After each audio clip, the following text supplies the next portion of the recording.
You can't just keep having house be 3 times wages, 5 times wages, 10 times wages, 20 times wages, and fix that by making mortgages more accessible. We're in a world today where Australian cities are some of the least dense of their size in the world, and that's largely because the rules say no to allowing more gentle density as well as high density housing in our cities. In this Sydney suburb, where jacarandas spill over sandstone terraces and the median house price sits around $5 million, residents are fighting a plan to add 10,000 homes. But this isn't just a story of a local planning stoush. What it is a test case for whether Australia's wealthiest suburbs can remain frozen in time, while rents soar and younger Australians give up on home ownership. For our state and federal governments grappling with a deepening housing crisis, the implications are clear. The era of leaving our wealthiest neighbourhoods untouched may be coming to an end. Asia Pacific economy reporter Swati Pandey and Sydney Deputy Bureau Chief for Bloomberg News Aradhana Aravindan have been looking at one Sydney suburb in particular. They join me now. Swati, let me start with you. You've been spending a fair bit of time walking the well-heeled streets of Woollahra. For those of you not in Sydney, it is a lovely little suburb, about a 10-minute drive on a good day from the city, and includes one of my favourite shopping strips, Queen Street. A lot of the locals there aren't happy, are they? Tell me why. Yes, they are not a happy camper at the moment. The government recently announced a plan to revive an abandoned train station in Woollahra and rezone the area to allow for 10,000 new homes to be built. That 10,000 number has really scared them.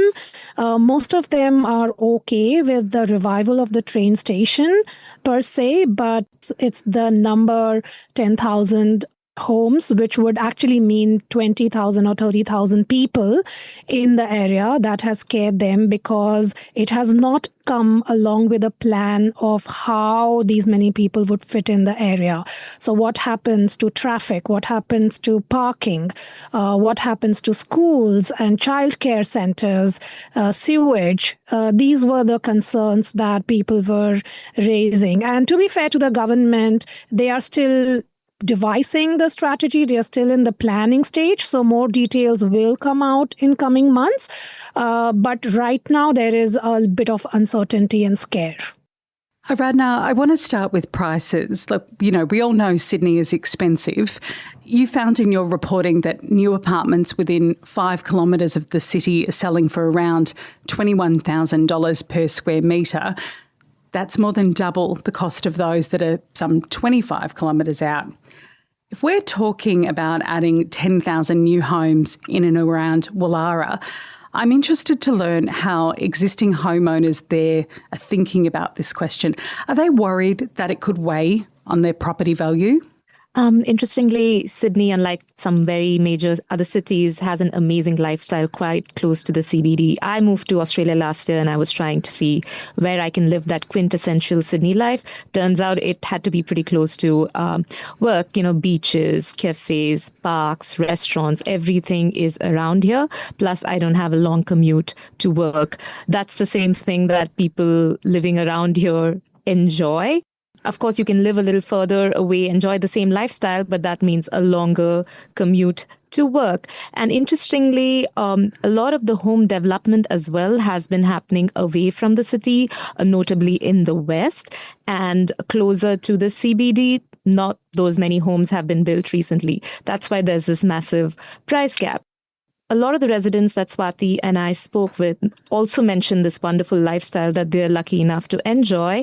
And they are worried about at what cost the development will come. Would it come at the cost of construction, noise, dust, infrastructure pressures? The fact is that none of the residents we spoke with explicitly mentioned prices, but that's going to be something that's going to play on homeowners' minds in the future. What does future supply mean on prices of their homes? What does all the construction mean on the value of the homes that they own currently?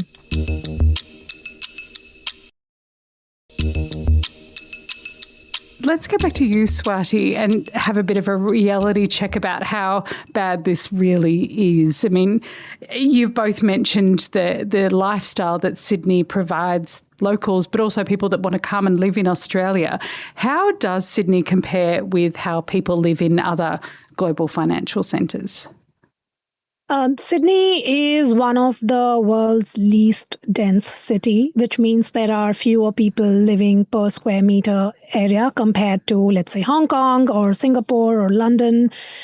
People prefer to live in detached homes, which means they have individual houses with backyards and gardens. And it's not uncommon, right, in Australia to have a swimming pool in your house.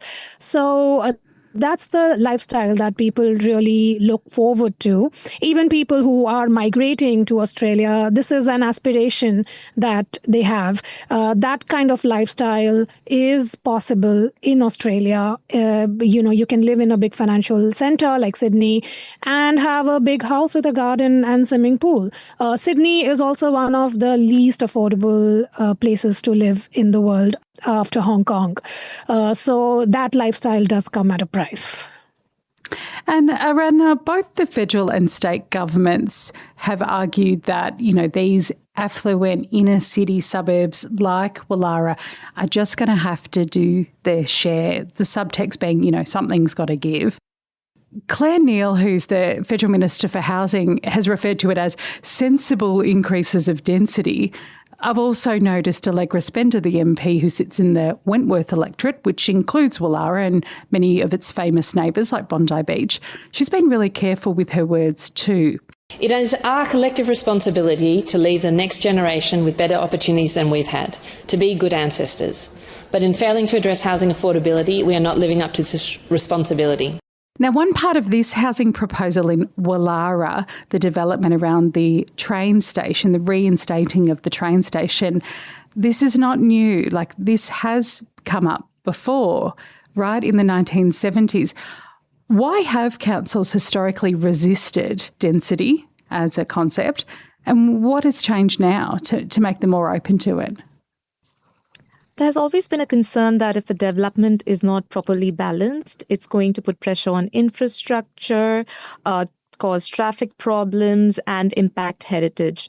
But even opponents of higher density now know that it can't be business as usual. People can't keep living further and further away from the city. I think what's going to be very interesting is when we get more details of the government's proposals, which we are expecting to be released over the next few months. At the moment, details are very short, which in itself is causing a lot of anxiety. When we do get the details, I think people are going to start to want to consult and see how we can work this out. It is really a balancing act, isn't it? Swati, to you, you follow Sydney's housing crisis as part of your everyday job in the newsroom. What ultimately happens to Australia if this inner city density question remains something that's just politically impossible? This is a huge problem for the government. Australia has found itself in the midst of the worst housing unaffordability crisis in a generation. And something needs to give. There needs to be a solution. If the government is unable to do something about this whole rezoning issue, we are going to see the urban sprawl happening out west. That's not ideal because that's not good for productivity. It basically would mean that a lot of people would be spending a lot of their time commuting from their homes to their work, and it will further impinge on our productivity performance, which is already among the weakest in the world. So that's what's at stake if the government doesn't manage to get this right. What about the other side of policy, the central bank? Is this going to have implications on interest rates and how they affect our quality of life here? In some ways, yes. Housing is already one of the largest contributors of inflation in recent quarters. And that is largely because we have a supply issue, housing prices, rents, everything's on fire, right? Productivity is one of the reasons the Reserve Bank of Australia raised interest rate. this month. If we do not resolve this productivity performance, it would basically mean that interest rates would need to remain elevated in our country. Also, Australia is a very interest rate sensitive economy. It's because Australian households are heavily indebted. In fact, we are among the world's most indebted households. So we need to kind of move away from our dependence on housing for economic growth as well.